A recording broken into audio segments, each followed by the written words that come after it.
So once you've ground up either seed or leaf, you can see that both your cup for your blender and also the blade assembly is very dirty and dusty.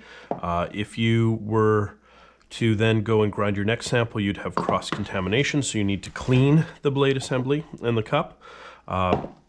You'll also notice that the blade assembly has a gasket down in this recessed area that produces the seal to the cup, and that needs to come out. Sometimes you can get it out with a pair of tweezers.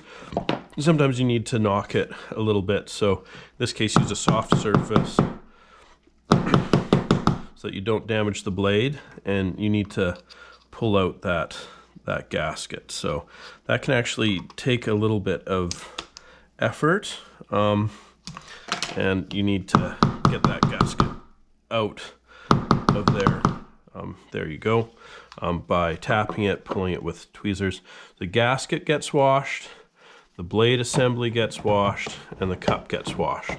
When you're washing it, in order to get down into where that gasket sits, you're going to need a brush with very long bristles, and really clean that thoroughly to make sure that there's no sample remaining on the blade assembly or on the cup that could cross-contaminate the next sample. So warm soapy water,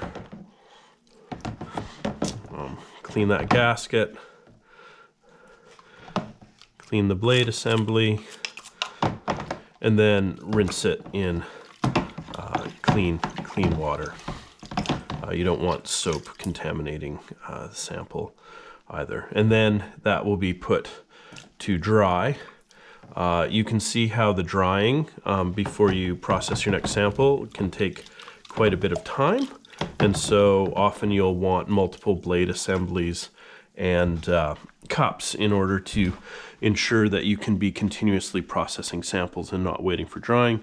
You can assist drying by using disposable paper towel to dry it a bit so that it'll dry more quickly, or a blower as well to assist with drying. But ultimately you probably will want 5 to 10 blade assemblies and cup if you are going to use grinders to grind samples, because you don't want to be waiting long periods of time in between sample processing in order to have everything dry.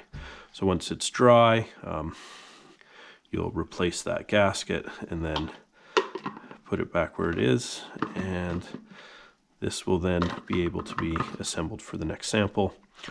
Generally using a smaller cup size when you're processing samples that are relatively small is preferred.